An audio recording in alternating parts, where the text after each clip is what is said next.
Voici une étude thématique qui porte sur la déception, où j'interviewe Marc Delassalle, auteur et conférencier visant à faire la diffusion de la conscience supramentale. Elle a été enregistrée le 28 décembre de l'année 2017.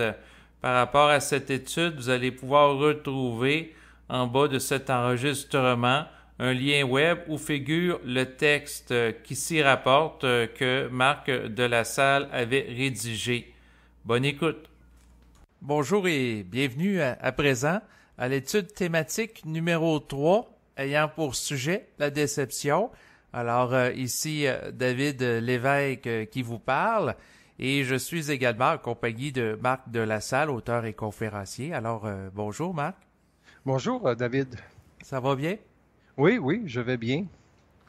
Le froid est intense, mais ça va bien. Oui, parce que au moment qu'est fait cet enregistrement, on est en plein fin du mois de décembre 2017 et il fait très froid dehors. On parle de moins 39 avec le facteur vent là, pour le Québec. Oui, c'est cela. Donc, vu que le sujet, c'est la déception, on va voir où ça va nous mener. Oui, exactement, parce que c'est facile d'être déçu dans la vie. Comme là, aujourd'hui, la température était décevante pour moi qui avait le désir, en tant qu'égo, de faire du ski à l'extérieur. Ouais, c'est ça. Tu été obligé de te réinventer, te repositionner. Puis, le sujet de la déception, c'est un peu ça, dans le fond, c'est que on a des attentes ou on a un désir, puis c'est une porte qu'on ouvre, hein, puis comme les forces de la lumière, ce sont des maîtres de la forme, nous autres, on n'est pas encore assez habitués dans notre conscience à ne plus laisser aucune place aux portes de la déception. Puis aussitôt qu'il y en a une qui est entrouverte, c'est certain qu'on va vivre de l'âme dans Puis après ça, ben, tu es obligé de vivre de l'intelligence, de l'esprit pour contrebalancer le fait que la déception, elle peut être grande, comme elle peut être petite. Comme aujourd'hui, c'est quand même assez banal, le fait qu'il fasse froid, puis tu peux pas faire de ski de fond ou de ski de pente. Oui, ben en fait, dans mon cas, c'était plus le ski de fond. Ouais. Donc, c'est sûr que c'est à une petite échelle. Mais le point, puis c'est le but de l'enregistrement, c'est de voir Mhm. comment, qu'en tant qu'égo, on peut faire face aux différents éléments de notre quotidien, dans notre vie de tous les jours, qui peuvent nous amener à vivre de la déception et nous occasionner des pertes d'énergie. Ouais. Je regarde très rapidement, puis la première chose qui vient au niveau de la déception, c'est euh, de regarder la capacité qu'on a soi-même à se décevoir. Parce que tout part de nous autres. Si si on donne une valeur à une forme, cette valeur-là va être testée automatiquement. Est-ce que tu regardes ça de la même façon, toi? Oui, dans le sens que si on polarise une forme, Ouais. donc on la réfléchit, on lui donne une certaine importance, bien c'est sûr qu'à ce moment-là, ça donne une poignée à quelque part à l'invisible pour nous manipuler. Ouais. Puis quand on donne trop d'importance à ces valeurs, c'est pas qu'on doit ne pas donner d'importance à ces valeurs. On doit regarder ces valeurs en fonction, est-ce qu'elles nous procurent de la liberté tout le temps? Toujours. Comme toi, la volonté d'aller faire du ski, elle était là, en autant que la température soit agréable. Donc, là, la température n'est pas agréable, ta volonté est diminuée parce que tu iras pas te faire geler dehors quand tu sais que ça va être désagréable de faire du ski de fond. Là, tu dois te réinventer, te repositionner dans ta journée en lien avec le froid. Puis c'est quoi la valeur que tu veux donner à ta vie aujourd'hui pour agrémenter ta vie? Fait que tu sais, si tu veux pas vivre de déception, faut que tu sois très rapide sur la gâchette, quasiment comme Lucky Luke. Tu te réinventes. T'es plus vite que ton ombre, puis Mais ça, c'est des petites déceptions. Il y a des grandes déceptions parce que euh, quand on regarde les corridors de la vie, on a l'amour qui rentre en jeu, on a l'argent qui rentre en jeu au niveau du travail, la santé. Ça, on a un peu plus d'autorité, puis on peut avoir un peu plus de gestion sur la santé. Mais on peut quand même vivre la déception parce que là, tu dis, ben, je fais des étirements, puis je me fais quand même mal au dos. Puis c'est difficile à gérer de la déception parce que ça te ramène toujours à une une qualité involutive de l'âme, puis de l'inexpérience de l'ego avec la matière, en quelque sorte. Oui, exactement. Donc, c'est sûr que par rapport à la déception, moi, je voulais t'entendre, entre autres, à savoir pourquoi est-ce qu'on est confronté à de la déception là, dans notre vie de tous les jours. Quotidiennement, Oui, ouais, exactement, parce ouais, que c'est ouais. régulier, là, tu sais, que ce soit, Ah, là, c'est un petit irritant, là, la température qui est froide, ouais, ça peut être une ouais, perte financière, ça peut être de vivre, par exemple, une rupture amoureuse, quelqu'un qui ouais, apprend qu'il est atteint d'un cancer, ouais, ouais, ensuite, le manque de travail, il y a différentes choses, là. ouais. Au quotidien, parce que la déception, là, faut pas oublier que c'est pas l'esprit qui est déçu, hein, c'est l'ego. Puis quand que l'ego est pas capable de capter nécessairement que la déception va l'amener à vivre de l'âme, et elle va faire du surplace pendant longtemps. L'ego va faire du surplace pendant longtemps parce que il va se mettre en crise, il va être en tabarnak, sans avoir la neutralité pour comprendre au-delà de la forme qu'est-ce que la lumière entend faire avec son ego en lien avec ce qu'il vit comme déception. Il n'y a pas quelqu'un qui cherche un travail et qui n'en trouve pas peut questionner en lien avec sa façon de faire. Est-ce qu'il fait les bonnes actions? Puis il devrait toujours être capable de dire, OK, moi, mon plan d'action, mes décisions vont dans cette direction-là. Et si ça ne fonctionne pas, il doit déjà avoir la capacité de savoir que ça se peut que ça ne fonctionne pas. Et c'est de cette façon-là qu'il s'enlève, qu'il se protège de la déception.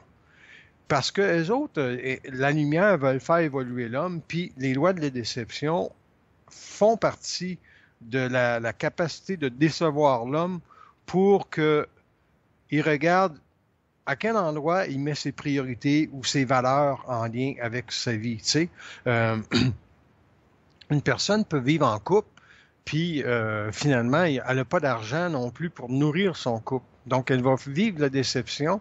Puis si elle a un mauvais circuit de communication avec son partenaire ou sa partenaire, il va y avoir ce qu'on appelle un grossissement de la déception, dans le sens que tu vis pas la vie que tu es supposé vivre. Puis d'un autre côté, tu sais pas non plus comment t'inventer une vie à la mesure des finances que tu as ou à la mesure de la capacité que tu as à te générer dans la matière pour créer de la liberté. Dans le but, c'est que la déception, ce qu'elle enlève de la liberté à l'homme, pas nécessairement. Pas nécessairement. Ce qu'elle fait, la déception, elle contraint l'ego à regarder encore, à retourner à la table à dessin par rapport aux valeurs qu'il donne à sa propre vie. Par exemple, quelqu'un qui veut une vie de couple, ça fait 5 ans qu'il n'est pas en couple, c'est sûr que il va avoir des attentes par rapport à toutes les fois qu'on lui propose une rencontre. Hein? Tu sais, il va dire, ah, c'est peut-être la bonne. Hein? Puis finalement, Exactement. il va découvrir que non, ça correspond pas. Puis s'il a donné énormément de valeur à cette relation-là ou d'attente, donc du désir de vouloir, parce que c'est l'ego qui désire en lien avec l'âme, l'âme, il dit, ah oui, mais dans le fond, l'esprit sait très bien qu'au bout de la ligne, la personne qui est devant toi ne te correspond pas, mais ça, tu ne sais pas au départ. Et c'est là que tu peux vivre la déception. Donc, comment on s'amène à ne pas vivre de déception? Oui, c'est le point sur lequel je voulais t'amener. Ouais, parce que, tu sais, ben, il faut se formater en tant que conscience, mais tu sais, si tu as envie de la déception, faut pas que tu la regardes négativement. Ça, c'est la première réalité. Faut que tu regardes ça avec étude. Tu te dis, OK, quelle partie de ma conscience qui donnait une valeur surdimensionnée à telle réalité, alors que la lumière a décidé qu'effectivement, ce n'est tout simplement pas là. Donc, toi, tu as eu une rencontre, deux rencontres avec une personne, puis ça s'en va, ça a l'air intéressant, la personne est intéressée à te rencontrer de nouveau, mais dans le fond, la capacité des deux personnes de se rejoindre peut avoir été occultée parce que on veut vraiment être avec quelqu'un. Puis dans la première rencontre, on a vu que oui, ça correspond pas nécessairement à ce que tu vois, mais tu souhaites que ça s'améliore ou que ça change, mais ça fonctionne pas de même. Les gens qui se rencontrent le savent dès le départ s'ils sont faits l'un pour l'autre ou pas. Et c'est comme ça que ça devrait tout le temps être. Tu vas à un travail, il y a quelqu'un qui se fait proposer un travail, il n'est pas conscient s'il veut accepter le travail, ben il se rend à l'entrevue, on lui dit qu'il a le travail, mais une fois qu'il a le travail, il peut faire comme un de mes amis a fait, il est resté là pendant 10 minutes à l'extérieur, il s'est posé la question, je veux-tu voyager tous les jours puis venir travailler ici? Puis sa réponse, ça a été non. Fait qu'il s'est positionné pour avoir un travail ailleurs en disant que non, ça, je veux plus vivre ça. Donc, il n'a pas vécu de déception parce qu'il est allé au bout de la forme. Donc, des fois, il faut aller au bout de la forme. Oui.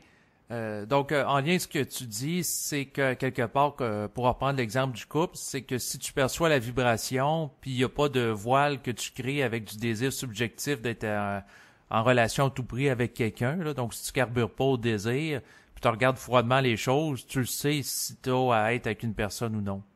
Ouais, tu regardes qu'est-ce qui vibre en toi par rapport... Tu sais, la première relation qui est sans équivoque dans une relation de couple, c'est tu trouves l'autre beau dans des valeurs qui correspondent aucunement à la réalité subjective de l'amour qu'on peut... L'âme peut être attirée par un autre âme. Ça se comprend parce qu'il y a des lois d'attraction. Mais au-delà de ça, si tu regardes ta configuration en tant qu'esprit pour rencontrer une femme, tu sais très bien que tel paramètre, un jour ou l'autre, ça ne fonctionnera pas avec ta conscience. Par exemple, le gars, l'autre personne, il découvre finalement qu'elle a 2 enfants ou 3 ans, tu sais, ou quoi que ce soit. Puis elle a vécu des grosses difficultés avec sa famille. Là, t'as des drapeaux rouges qui peuvent monter en relation avec... Non, moi, cette expérience de vie d'âme-là m'intéresse pas, mais tu as peut-être déjà été en couple avec cette personne-là, donc il y a une attraction d'âme qui se fait. Et là, tu vas être amené à vivre un peu de déception en lien avec la mort de quelque chose. Puis ça, c'est important dans la déception, vivre la mort de l'ego dans une réalité. Et c'est beaucoup ça aussi, la déception. C'est que l'ego doit mourir plusieurs fois jusqu'à temps qu'il n'a plus à mourir, tu sais. Donc, autrement dit, il doit être détruit et reconstruit, là, dans le sens que l'ego... Oui? Oui, j'aime bien ce que tu dis. Détruire, reconstruire, continue. Dans le sens que l'ego soit détruit dans l'attachement qu'il y avait à certaines formes. Oui. Parce que, tu sais, David, nous autres, on a la capacité de voir un peu qui on est.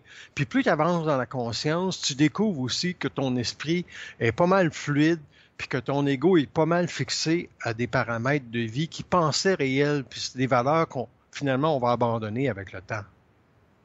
Oui, exactement, parce que c'était juste des formes transitoires. Oui, c'est ça. Donc, mais ça, c'est pas ce qu'on appelle la mort de l'ego à une forme. Parce que on les voit. Mais c'est quand on a vraiment donné une valeur importante à quelque chose, puis là, on est obligé de vivre la mort de l'ego en lien avec une forme. Est-ce que tu as une idée ou une expérience de vie en tête, toi, qui te vient en lien avec ça? C'est comme si l'ego, il est mort à une forme parce qu'il avait donné une valeur? Ben, dans le sens, c'est parce que je connais une personne qui veut, depuis plusieurs années, avoir des enfants. OK. Puis, ça fonctionne pas au niveau biologique. Là, elle a fait affaire avec une clinique de fertilité.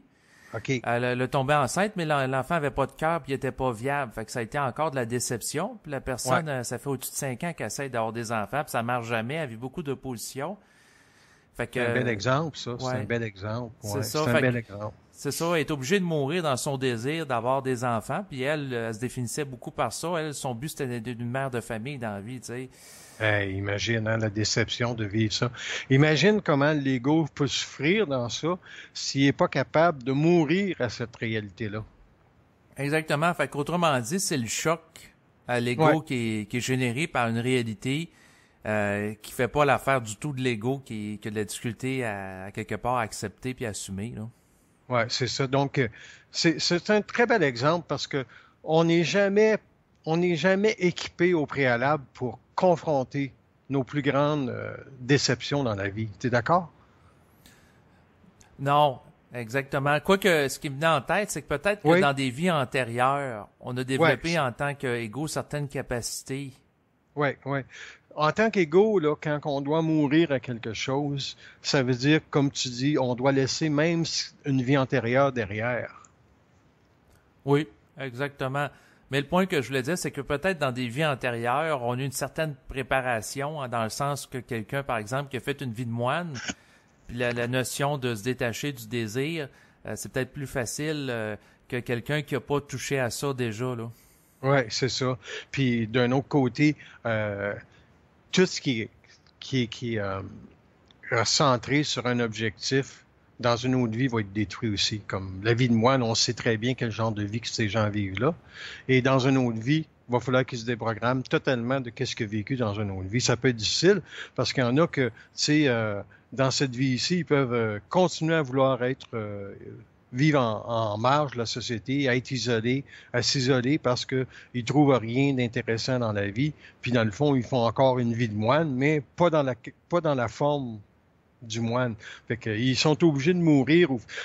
Ce que je dis, dans le fond, c'est que l'homme ou l'individu, la personne doit toujours être capable d'aller dans le monde. Elle doit jamais s'isoler, même si elle est déçue de la société. Tu sais qu'il y en a qui disent, ah, les animaux ont plus de, tu sais, sont plus fiables que les êtres humains. C'est pas vrai, ça. Ça n'existe pas, une réalité comme ça.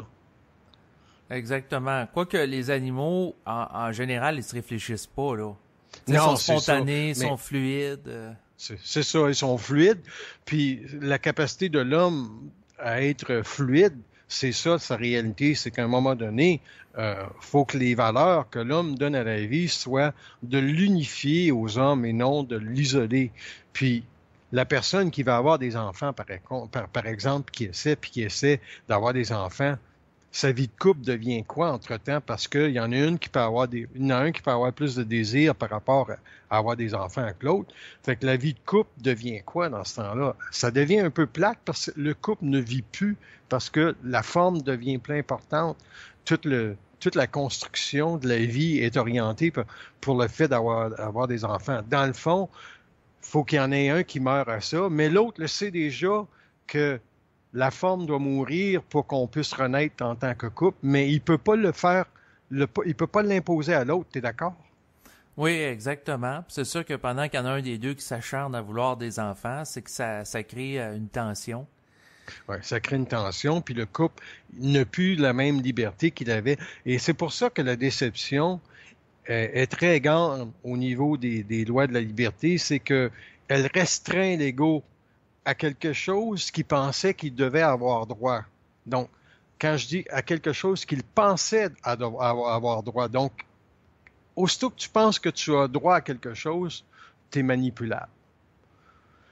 Par exemple, quelqu'un qui est seul, dit, ouais, mais je devrais avoir droit à vivre avec quelqu'un. Non, c'est pas un droit. C'est pas une liberté, ça. C'est pas réel. Là, tu peux dire, ouais, mais mon besoin de vivre avec quelqu'un est grand. Oui, mais ton besoin doit-il être rencontré immédiatement? La réponse, c'est toujours non. Ton besoin sera rencontré lorsqu'il aura à être rencontré. Donc, rester dans la vibration pour un ego, c'est pas facile. Oui, exactement, parce qu'on a tendance à se réfléchir. Ouais. On veut que les choses arrivent comme on le désire, et ça ne fonctionne pas comme ça. Et c'est pour ça qu'on peut être déçu. Oui, c'est sûr que par rapport à la déception, j'ai comme principe que le niveau de déception est inversement proportionnel au désir qui est vécu en lien avec quelque chose. Ouais, c'est totalement en équilibre. L'égalité du désir puis l'égalité de la déception est aussi grande que le désir que tu avais. Et comment on fait pour se protéger de cela? Ben, c'est que faut savoir que les lois de la déception sont là pour déséquilibrer l'ego dans les valeurs qu'il s'est données à la vie. Puis la jeune femme qui s'est donné la valeur d'avoir des enfants, elle oublie peut-être que dans cette vie-ci, si elle a un gars intelligent qui le respecte, ça va être une plus grande valeur que de vouloir avoir des enfants. Ça, si elle meurt en tant que conscience, en tant qu'âme à volonté d'avoir des enfants, elle réoriente sa conscience pour être en équilibre avec son couple. Puis sait-on jamais, s'il décide en haut qu'elle va tomber enceinte, ça peut arriver, hein? Oui, exactement. Sauf que pendant ce temps-là, c'est que elle, quand il y a des parties avec des amis, puis les autres amis ont oui. tous leurs enfants, elle en a pas. Ah oui, Ben là, ils sont bons, des maîtres de la forme. c'est ça, elle, ça lui fait quelque chose, puis elle vit ça difficilement. Elle se sent pas comme les autres. Ouais. Fait que C'est toute sa sensibilité qui est mise en rogne parce que on déséquilibre son ego psychiquement en l'amenant tranquillement à se donner un rêve idéal ou un projet idéal qui lui permettrait de vivre sa vie, de se sentir pleinement. Et quand on est capable de regarder le point de vue de la lumière en lien avec sa vie, ça change. On ne fait plus ce faux pas-là de donner de la valeur uniquement à ce que nous autres, on perçoit comme réel. On est obligé d'interchanger notre réalité avec la capacité d'y mettre de l'intelligence puis de la lumière dedans. Donc, on est obligé de regarder le point de vue des forces. On n'est pas obligé de l'accepter pleinement, parce que si on l'accepte pleinement, on se coupe de notre réelle sensibilité, qui est de contester toujours l'imposition d'une vie à laquelle on a souscrit en s'incarnant, mais qui, au départ, était voilée dans les souffrances qu'on allait vivre. Et c'est ça qui est difficile pour une jeune femme ou pour un jeune homme qui va avoir des enfants, qui n'y arrive pas de mourir en tant qu'égo à une forme pour se réinventer. Parce qu'on t'a pas dit, en tant qu'égo, que tu allais vivre ça, puis que tu devais l'abandonner, ce projet-là. Mais c'est pas un abandon, c'est une réorientation de ta conscience en lien avec des valeurs qui ne donnent aucune liberté à ce que la vie peut t'imposer comme vibration. Le jour que la vie peut plus t'imposer une vibration, tu interchanges toutes les lois d'âme sur toi et tu deviens esprit. Et ça prend énormément de temps. C'est un long chemin parce que d'interchanger toute la programmation, parce que toute la matrice dans laquelle que tu t'es incarné avait dans sa réalité telle déception en lien avec le couple, avec l'argent, la finance, le travail, d'avoir des enfants en santé, ça peut aller jusque-là aussi. Puis comment tu réorientes ta vie une fois que tu vis ta conscience en lien avec le fait que tu sais que la lumière va toujours te décevoir si tu donnes une valeur à une forme qui est autre que celle que la liberté. Elle va toujours te décevoir parce que la liberté, ça appartient à l'homme. C'est le seul endroit que tu peux pas être déçu. Là, tu vas dire, ben, si j'ai pas d'argent, j'ai pas de liberté. Non. C'est que si tu es capable de vivre ta vie en lien avec ce que tu peux te donner comme plaisir de vie, cela est ta liberté. Oui, mais contrainte par des limitations sur le plan matériel, parce qu'on vit dans une société matérialiste où l'argent est fondamental. Puis d'un autre côté, quand tu es contraint à vivre certaines réalités, c'est là que tu dois augmenter ton dialogue avec l'invisible. Pourquoi est-ce que je dois vivre ça? Pourquoi que ça passe par là? Pourquoi est-ce qu'on m'enlève telle capacité? Pourquoi est-ce qu'on m'enlève telle capacité? Pourquoi est-ce qu'on m'enlève ceci? Pourquoi est-ce que je dois vivre encore cela? Puis ils vont dire, parce qu'il y a encore la capacité pour vous d'être déçus, d'être déçus. Puis là, tu dis, quand est-ce que ça change? J'ai dit, quand vous êtes plus...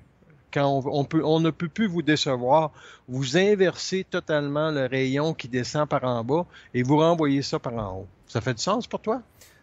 Oui. Par contre, le point que je veux amener par rapport à ça, c'est que si la lumière veut que l'individu devienne quelqu'un qui donne plus de valeur à la vie, qui soit plus...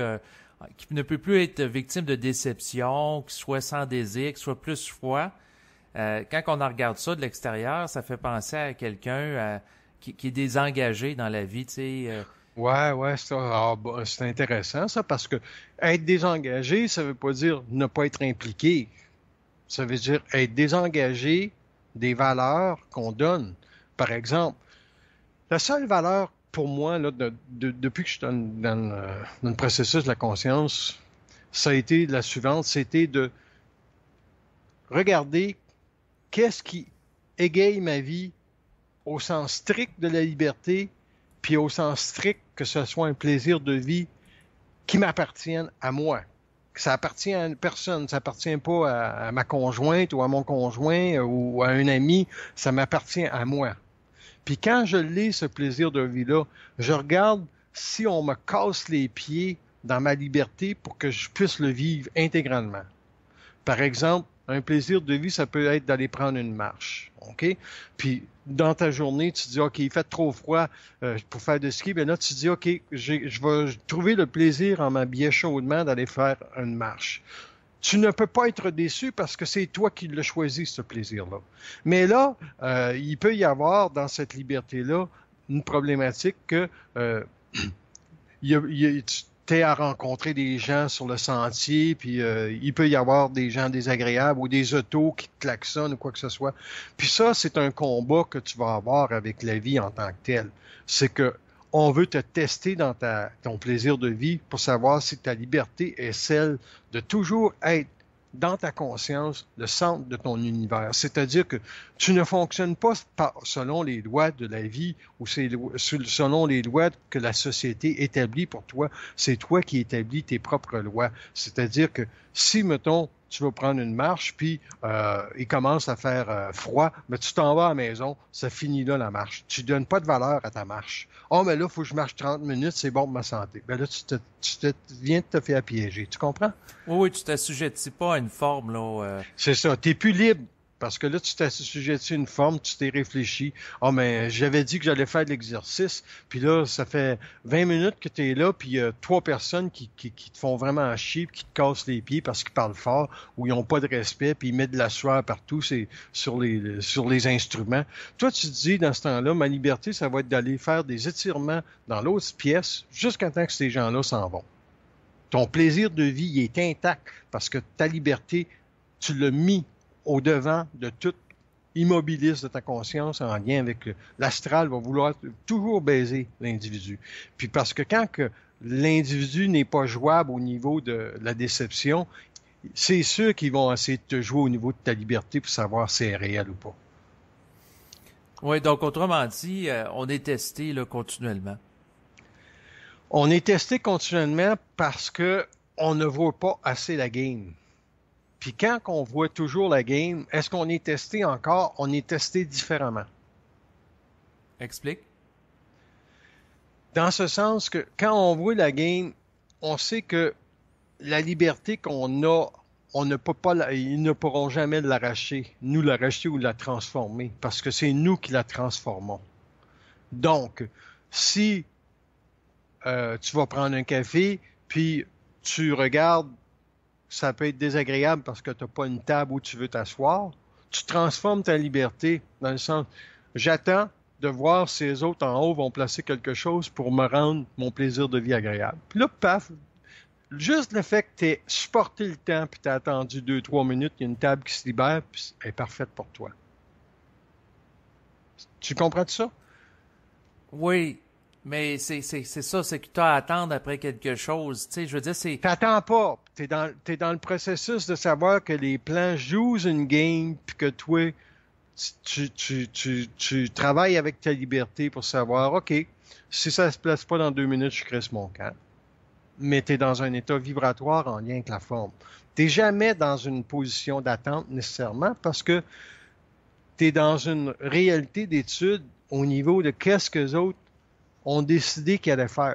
Parce que le problème avec ça, là, la volonté, c'est que l'homme pense qu'il a autorité sur la lumière. D'après toi, on a-tu autorité sur la lumière?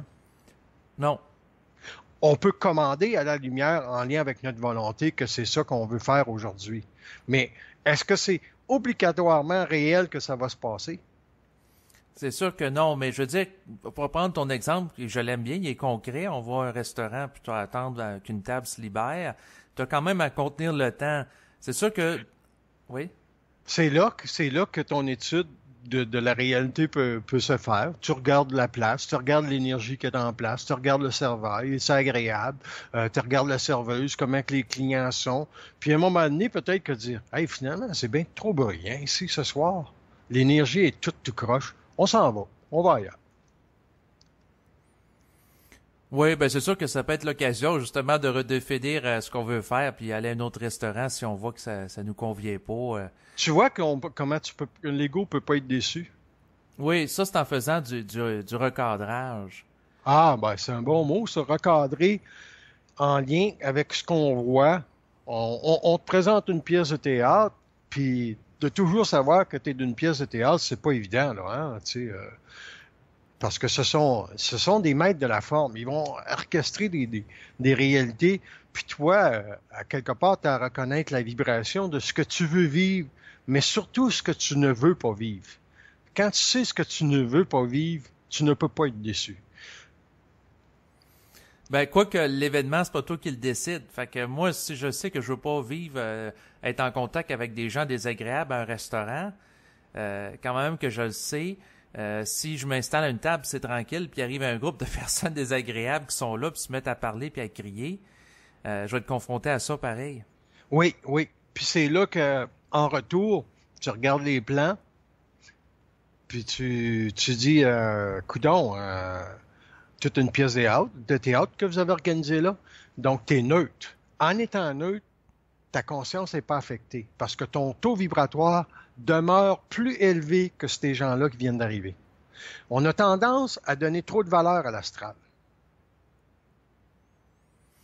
Mais l'astral en a quand même beaucoup dans nos vies. Non. Parce... Au niveau de l'esprit, quand tu es dans ton esprit n'entendra même plus le bruit. Parce que ton taux vibratoire au niveau de ta liberté devient plus grand. C'est quand l'individu ne peut plus être dessus, ça veut dire qu'il n'y a plus aucune énergie qui va vers. C'est lui qui émane. Puis en émanant, son taux vibratoire reste supérieur à ce qui est autour de lui. Quand on est en processus d'adaptation, en processus de transformation, on se fait toujours baiser par l'extérieur ou on se fait toujours attaquer par l'extérieur parce que le taux vibratoire qu'on a, OK, il y a des portes d'entrée astrale. Étant donné que les âmes qui viennent dans un restaurant, par exemple, il y en a qui ont des taux vibratoires beaucoup moins élevés, ils vont venir frapper. OK? Donc, les entités vont venir frapper à ta porte et toi, tu ne seras pas capable de les voir puis ils vont avoir des rentrées, puis c'est là qu'on va perdre l'énergie, puis etc. Puis on se retourne chez soi, puis ça n'a pas été si agréable que ça parce qu'à un moment donné, l'astral était dominant. Mais lorsque l'individu reconnaît, supposons, OK, là, c'est plus brillant, puis il décide, mettons, il est avec sa conjointe, il dit, est-ce que tu es encore bien? Ça dit, est encore bien, pas de problème. Mais lui, il sait qu'il se passe quelque chose au niveau de la psyché. C'est à lui ou la personne qui a le taux vibratoire de reconnaître une réalité, de poser des vraies questions pour ne pas subir l'endroit. Puis, quand tu es dans un endroit, tu dis, OK, j'en ai assez. Tu pensais d'être là 1h30, puis finalement, c'est 1h20, 1h25. Mais ce qu'on voit au préalable, là, on ne peut pas être déçu dans cette liberté-là. OK?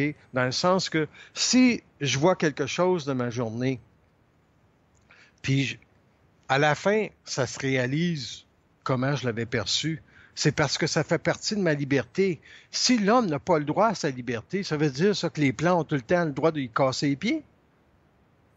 Non, ça n'aurait pas de bon sens, là. Ça n'a pas de bon sens. Ça n'a pas de bon sens. Fait que la personne, c'est sûr, il faut qu'elle s'amène à être bien dans sa peau, puis elle reconnaisse c'est quoi qui l'amène à être bien dans sa peau. Ensuite, c'est quels sont les plaisirs qui lui permettent de garder cette réalité-là de bien-être dans sa peau intacte. Mais il ne faut pas qu'oublie que les plaisirs qu'elle a aujourd'hui ne seront pas les mêmes qu'elle aura dans 3 jours. Donc, les valeurs qu'elle va donner à sa vie, il faut toujours qu'ils soient interchangeables ou qu'ils soient augmentés. Mais c'est quoi? Augmenter en principe de quoi? En fonction de la liberté. Toujours plus de liberté. L'homme ne peut pas se contraindre à moins de liberté. Jamais, jamais, jamais, jamais. La seule chose qui appartient à l'homme, pour moi, c'est la liberté.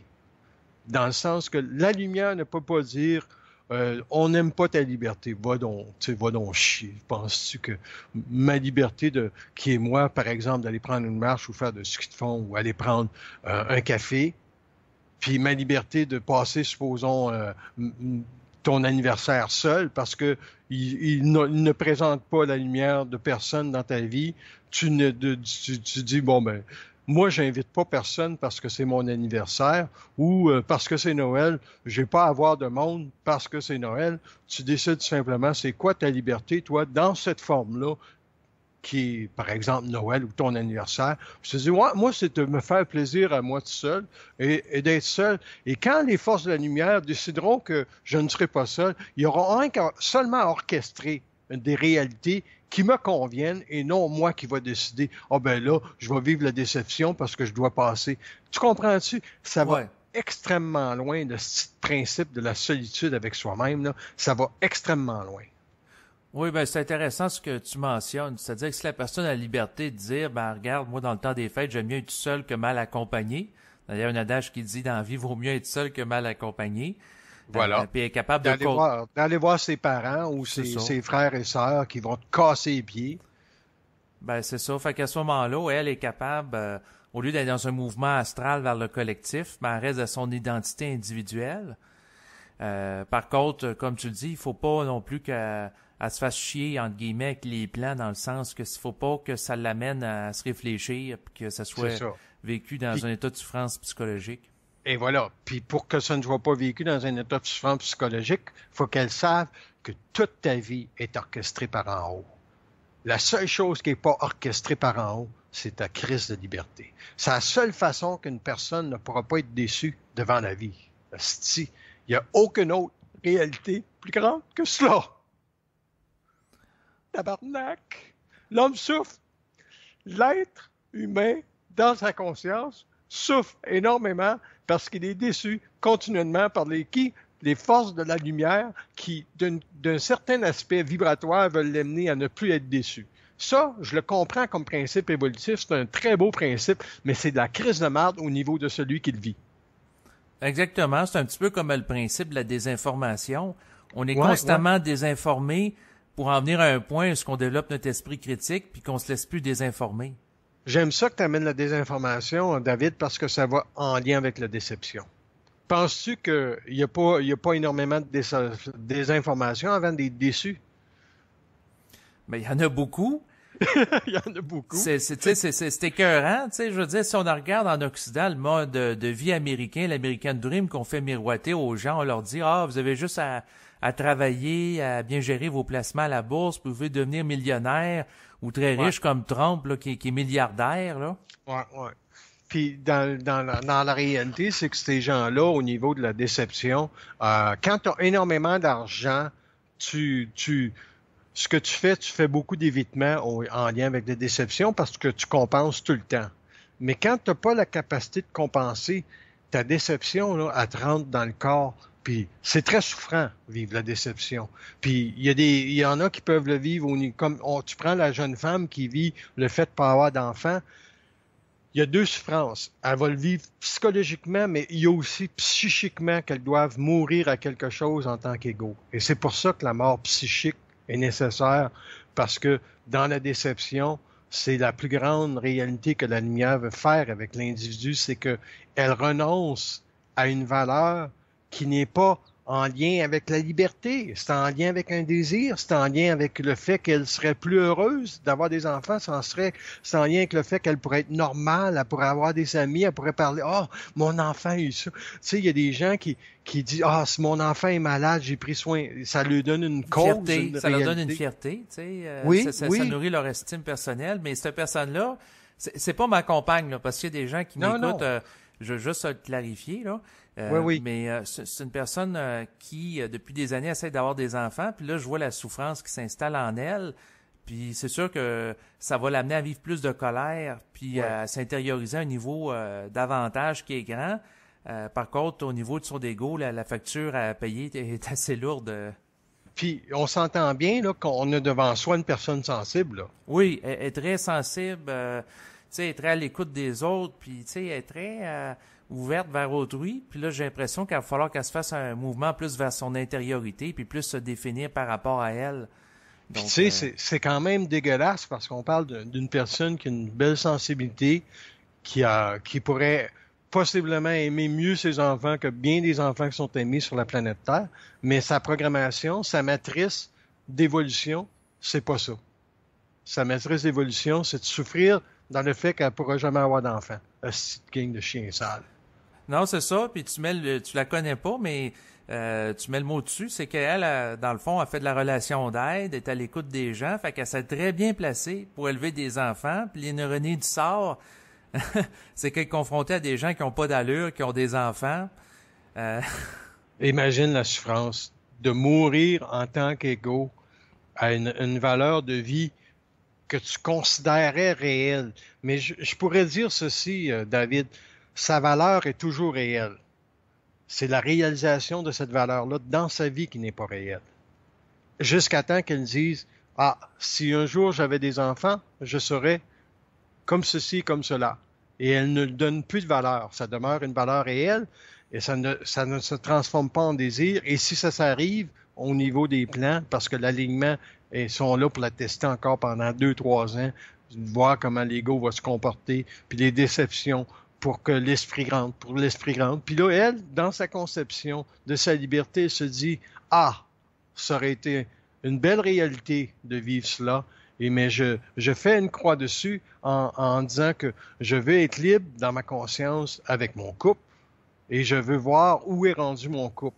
Et si ma liberté est encore grande dans mon couple, je vais nourrir mon couple et je vais cesser de nourrir cette forme-là qu'on m'a imposée pour idéaliser une genre de vie que j'aurais aimé vivre. Parce qu'il faut jamais idéaliser sa vie. C'est la pire des choses de donner une fixation à sa vie. Moi, j'ai aucune idée quelle sera ma vie demain, mais la pire chose que je pourrais faire, ce serait de dire, ah ben dans 2-3 ans, je vais faire ci et je vais faire cela dans le monde. C'est la pire chose. C'est manger toute la marde, montrez-moi là, les plans de la lumière, si j'ai le droit et l'autorité de faire ça en lien avec ma liberté que moi je vois. Si vous autres, vous décidez là, que dans 2-3 ans, je vais peut-être travailler, ça c'est votre petit problème. Moi, je ne veux pas vivre de temps en lien avec ce que vous avez décidé. Puis elle, si, mettons, elle prend l'enfant, elle dit, votre crise d'enfant, là, si vous voulez le faire descendre un jour, vous le ferez descendre. Moi, j'ai assez attendu avec vos crises de plans de cochonnerie, de merde. Puis là, tu sais, faut se mettre en contestation totale contre la vie évolutive que la lumière veut faire vivre à un ego. Puis quand l'ego n'a plus à vivre aucune vie imposée par en haut, il meurt à toutes les formes de la vie et il renaît en lien avec sa liberté qui est sa vie réelle. Puis sa vie réelle, c'est quoi? C'est ne jamais être assujetti à aucune crise de forme, à part que savoir quel est ton plaisir de vie. Est-ce que ton plaisir de vie encore, c'est d'aller faire du ski dans 2 jours, va être encore là? Ben, il reviendra, puis tu y vas. Puis si à un moment donné, tu as trop mal à la hanche parce que tu fais du ski, ben, tu trouves un autre style d'activité. Parce que c'est pas vrai que quelqu'un qui fait du jogging, qui a mal aux genoux tout le temps, qui souffre pendant 3 jours à cause qu'il fait du jogging, c'est sa liberté réelle. C'est pas vrai. Ton corps physique ne doit pas payer de prix tabarnak. Oui, exactement, parce que sans ça, on est bloqué. Mais c'est sûr que ce que tu dis, c'est intéressant. C'est-à-dire que si on est bloqué à un moment donné, on peut revenir à la charge. Mais si on revient à la charge, est-ce que quelque part, c'est pas un mouvement de l'ego? Ouais, ben il faut, justement, c'est là qu'il faut être neutre dans sa capacité de contester, mais aussi de ne pas donner de valeur haute que l'étude que tu dois faire dans le temps et l'espace pour savoir comment toi tu te comportes. Es-tu encore en réaction dans 2 jours? Mettons, tu es en tabarnak. Si ton tabarnak se transforme pas en plus de liberté puis de comprendre mieux ta vie personnelle, ça veut dire que tu es en réaction. Exactement. Donc, à ce moment-là, est-ce qu'on peut dire qu'on tombe plus dans une attitude psychologique d'acharnement? Oui, on est plus dans des attentes. On pense que c'est parce qu'on est en tabarnak que ça va changer. C'est pas vrai, c'est pas parce que tu es en tabarnak que ça va changer.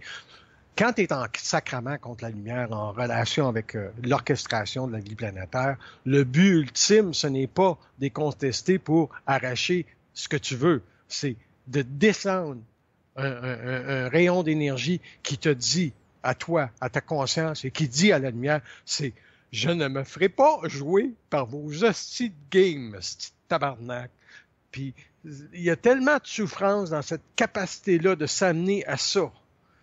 C'est une question de sensibilité vibratoire en lien avec la lumière.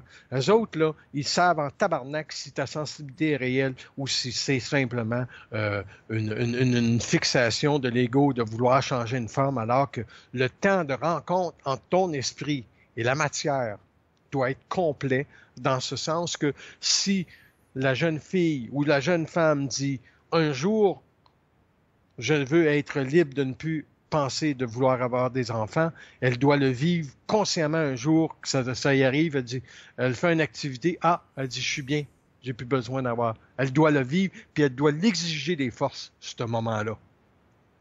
Exact. Mais encore faut-il qu'elle soit consciente des forces, puis qu'elle soit capable de vivre une communication télépathique avec eux. Ce qui n'est pas le cas de la personne que je parle, là. Elle est plus au niveau de l'âme, là, tu sais. Mais c'est ça. Mais ça demeure quand même une loi de déception que les gens dans la conscience vont être amenés à comprendre. Parce que, ultimement, toutes les âmes qui vivent sur la planète Terre présentement, qui sont dans le cycle évolutif des incarnés sans savoir, qui peuvent inverser les lois de la vie, qui sont imposées, ils sont sujets à de la déception.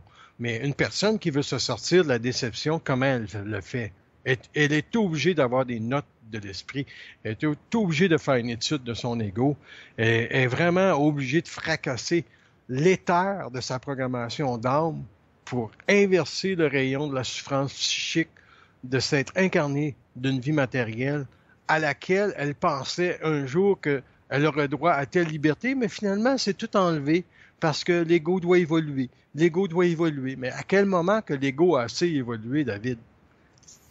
Ben, c'est ça. C'est parce que d'un point de vue humain, c'est une chose, parce qu'on va dire, ben, quand la personne souffre trop, il faut que ça arrête. Mais du point de vue des forces, on dirait que c'est comme des machines, puis ils mettent de la pression, puis ils bloquent, ou ils font des mouvements qui sont des fois difficilement assimilables par l'ego. Donc, moi, le point de contact que je dirais, là, à quel moment une personne ne peut plus être déçue, tu dirais c'est quand, toi? C'est quand qu'elle se réfléchit plus par rapport à la déception. Quand elle connaît les lois de la déception, ça va-tu dans ce sens-là aussi? Oui. Quand elle est entrée dans son identité, quand elle est plus décentrable. Oui, OK. Le mot-clé là, que tu viens de donner, quand on peut plus la décentrer, l'enlever de son centre de gravité, puis tu l'as dit aussi, son centre de gravité, c'est son identité. Exact. Puis cette identité-là, c'est ça qu'elle doit construire. Puis comment qu'elle la construit, cette identité-là? Ben, elle doit regarder quelles sont les valeurs qu'elle donne à la vie. 2, quels sont les plaisirs qu'elle donne à sa vie. Et 3, regarder comment ceux-ci se manifestent et l'accès qu'elle a à ces plaisirs de vie-là sans que elle soit déçue. Par exemple, moi, je peux avoir j'aimerais, tu sais, jadis, quand j'ai commencé à donner des conférences, je disais un jour, j'aimerais qu'il y ait des gens dans mes salles pour que je puisse. Puis, plus ça allait, plus je comprenais que finalement, c'était pas le temps, mais j'avais toujours du monde pour rencontrer mes frais de salle. Tu sais, j'ai jamais payé c'est arrivé peut-être à 2 reprises que j'ai dû débourser de l'argent pour payer la salle, mais j'ai eu une compensation financière avec de la vente de livres ou la vente de conférences par la suite. Donc, je suis kiff. Mais au niveau de la lumière, qu'est-ce que je dis? Est-ce que je suis réel dans ma valeur d'être conférencier? Ma réponse est oui. Je suis encore conférencier parce que c'est la vibration que j'aime manifester quand je fais des conférences. Je suis pas un psychologue, je veux pas rencontrer des gens un à un, faire de la psychologie évolutionnaire. Je suis pas un psychologue. Ma vibration, c'est être conférencier. Ensuite de ça, je regarde le plaisir de vie que j'ai dans ça.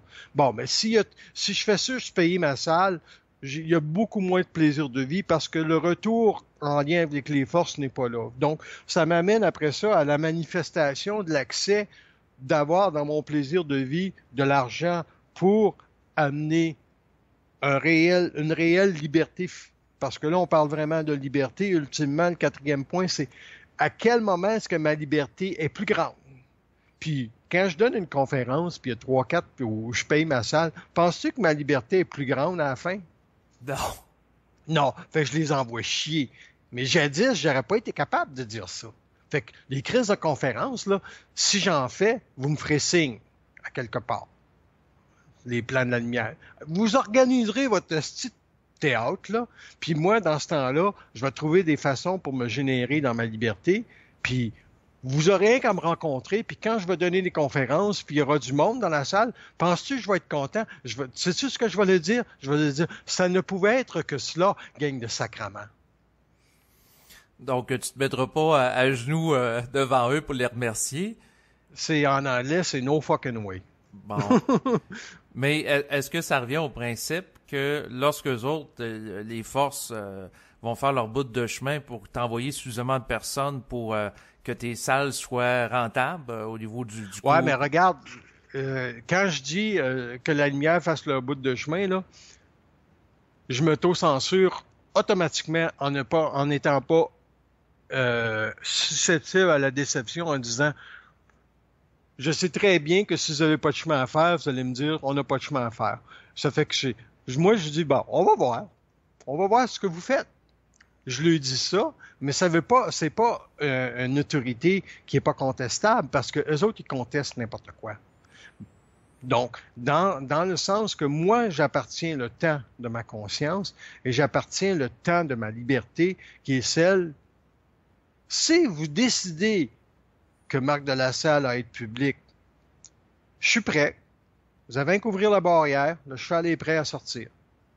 Mais je ne penserai pas que le temps est arrivé en lien avec ce que moi je peux voir.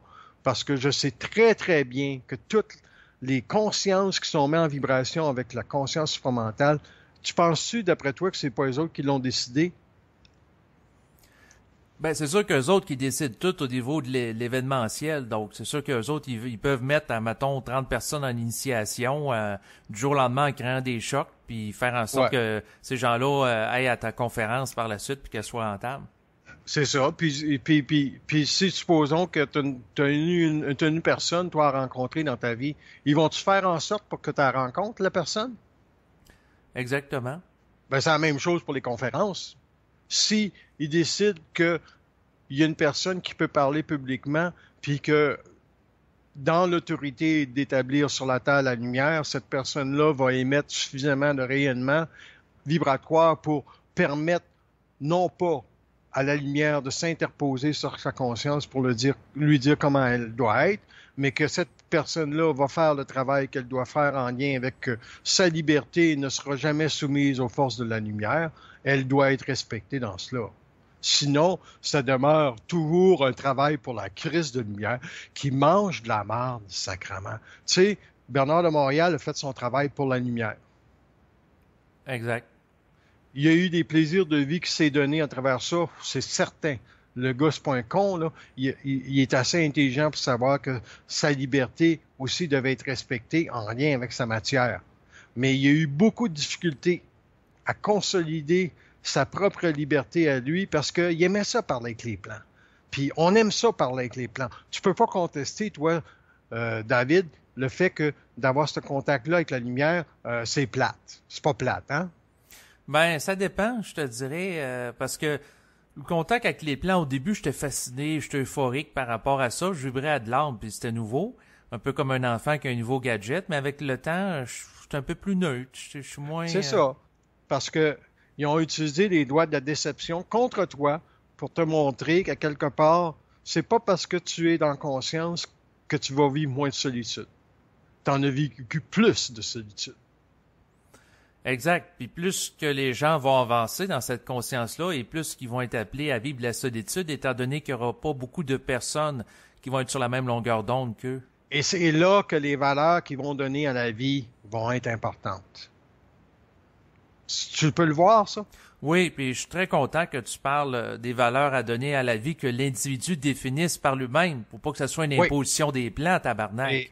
Non, bravo, je suis d'accord avec toi là-dessus. C'est que toi, tes valeurs, faut tes alignes sur ta plus grande liberté de conscience et jamais t'assujettir. Ça veut pas dire que tes conditions de vie seront pas faciles, seront normalement, ils vont être très difficiles. Par exemple, tu vas-tu payer ton loyer à la fin du mois? J'ai connu ça énormément, moi. Ça veut pas dire que je le revivrai pas. Je ne sais pas. Je ne peux pas dire si je vais avoir à revivre ça. Mais pour l'instant, c'est pas ça. Mais j'ai vécu énormément des fins de mois avec un avance Visa pour payer mon loyer, là. Fait que, imagine, la déception, ça serait de me réfléchir, ouais, mais pourquoi que j'ai à faire ça? C'est pas intelligent. Non, non, non. C'est pas ça le principe. C'est le principe, es-tu capable de faire sauter la forme puis de donner aucune valeur au fait que c'est cela? Puis si eux autres, à un moment donné, tu payes ton loyer, puis tu as peu d'argent pour le mois prochain, puis tu dis, ben, je ferai faillite. Si c'est ça que vous voulez, tabarnak, mangez la marde, ce sera une faillite. Si. Fait que la valeur que tu donnes à ta vie, c'est de la liberté. Tu t'imposes à jamais, jamais une concession. Tu concèdes jamais rien à la lumière. Tu étudies avec la lumière. Ça, c'est une grosse nuance. Donc, autrement dit, ça revient au principe que tu donnes pas le droit ou le pouvoir à la lumière de déterminer si tu vas vibrer émotivement. De te décevoir. C'est ça, parce que dans le fond, quand on vit de la déception, souvent les gens vivent une émotion de tristesse au niveau subjectif. Ouais. Fait que ça revient au principe de pas donner le droit aux entités sur les plans, que ce soit le plan mental ou le plan astral, de nous amener à vibrer à de la tristesse. C'est ça, c'est ça. Parce que c'est sûr, comme tu dis, la tristesse est toujours près de la déception. Puis c'est une souffrance psychique. Des fois, c'est une souffrance psychologique, dépendant où l'ego est rendu. Des fois, quand il doit mourir, c'est une souffrance, c'est définitif, c'est une souffrance psychologique qui est amenée au point de vue extrême d'une souffrance psychique. Là, l'ego doit mourir à une forme pour donner de nouvelles valeurs, une nouvelle réalité. Puis quand que ces valeurs ne peuvent pas être contestées par la lumière, c'est parce que lui-même, il peut les changer, ces valeurs, au fur et à mesure. Tu sais, dans 2 mois, ça se peut qu'ils disent, non, ça m'intéresse plus. Tu sais, moi, j'étais végétarien pendant... Là, ça m'intéresse plus d'être végétarien. J'ai le goût de manger un steak. Exactement. Donc, il devient créatif à ce moment-là. Oui. Dans le sens qu'il peut se redéfinir et se réinventer continuellement au lieu de vivre en fonction de mémoire qui a été prédéterminée dans le passé. C'est ça. Ses plaisirs de vie sont toujours en augmentant en lien avec... ça le garde dans sa centricité, comme tu disais tantôt. Il est plus décentrable. Puis c'est ça la plus grande réalisation de l'homme dans la matière, qui ne se laisse plus décentrer à nulle part. Puis la déception, je pense bien que c'est pas mal occulte parce qu'on a tout vécu.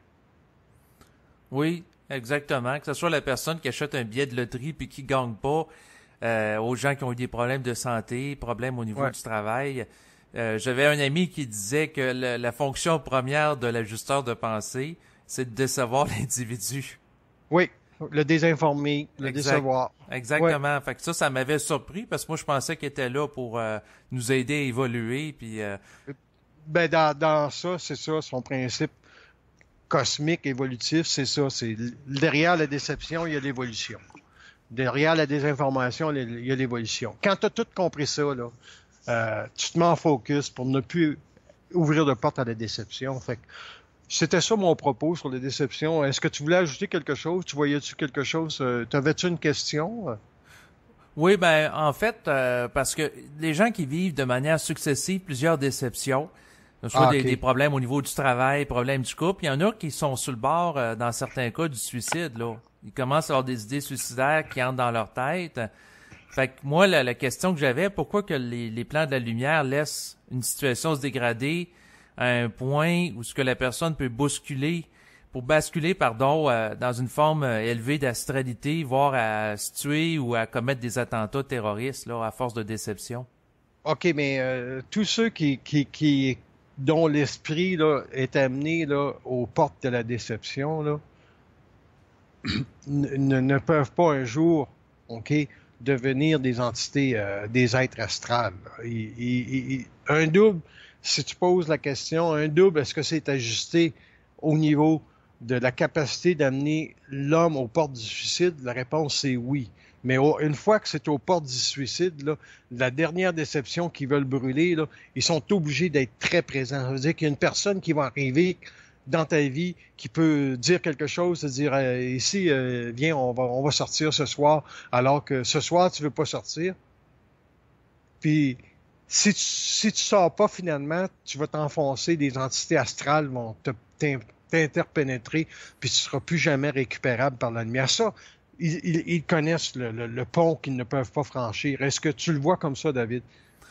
Oui, Mais il y a toujours le fait qu'il y a un paquet de personnes qui en finissent par se suicider. Puis c'est comme si le dosage de déception est trop grand par rapport à la capacité des individus de les contenir ou de les assumer.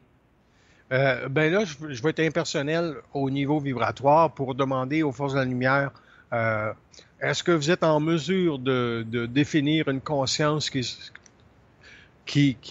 n'est pas capable de dépasser sa programmation d'une façon très, très précise? Ils disent, on est pas mal précis. Ils disent, on les connaît, ces consciences-là. L'homme n'est pas seul. Il peut penser qu'il est seul, mais la conscience là, qui est astralisable va se faire astraliser. Ça, c'est sa programmation. OK, mais celle qui n'est pas astralisable au niveau de mourir dans l'astral, parce que quand tu te suicides, tu meurs dans l'astral.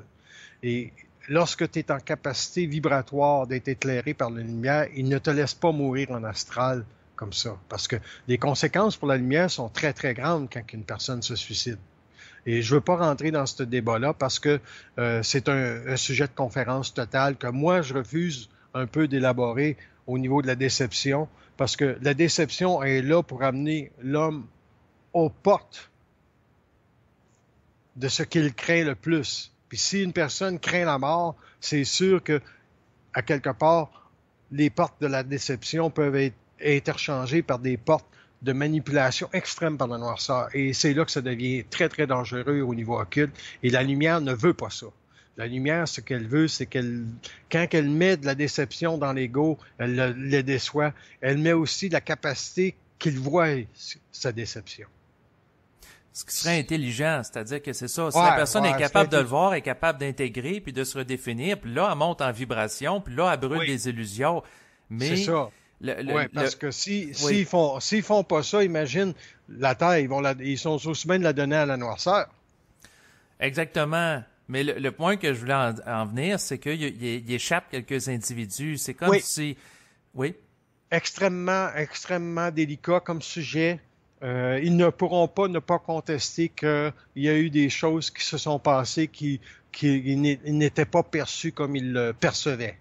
Mais c'est très minime, parce que si ça serait plus grand que cela, je vais te dire que au niveau des lois, de renvoyer un principe christique sur la Terre serait urgent, et ça ne l'est pas. Ce qui est urgent, c'est que les hommes, ceux qui sont dans l'individualisation de la conscience, qui reconnaissent les lois de la déception, connaissent les lois, parce que en connaissant les lois, ça établit que l'homme n'a plus à recevoir sur la Terre d'instructions en lien avec l'incarnation d'un grand initié comme... la lumière est déjà sur la Terre, et c'est à l'homme de la faire manifester dans son verbe. Et la lumière n'a pas envoyé un autre Nazarien. Non, c'est ça. Puis on n'a pas besoin d'un deuxième Bernard de Montréal. Non, c'est à l'homme, aux individus qui sont en contact avec la conscience supramentale, d'élever leur conscience vibratoire des lois de la déception pour voir que s'ils conversent bien avec la lumière, ils vont toujours dire, tu as vécu telle déception dans ta vie par rapport à ça. Si les gens font une introspection en écoutant cette rencontre-là, cette entrevue-là, ils devraient dire, OK, à quel moment j'ai été très déçu, puis pourquoi ils ont fait ça? Puis, à quel moment encore aujourd'hui dans ma vie je suis jouable? Où est-ce que je peux être déçu? Puis, ça s'arrête là, parce que le double va être obligé de se manifester dans ses lois d'optimisation de l'intelligence de l'individu à contester ses déceptions pour que eux autres ne lui refusent aucune réponse en lien avec sa vie. Et c'est ça le principe vibratoire de l'intelligence universelle de la liberté de l'homme, c'est qu'il ne se fait refuser aucune réponse. Oui, c'est bien dit. Donc, on va terminer sur cette note. Oui, merci David. Ça fait plaisir, Marc. Donc, à bientôt. À bientôt.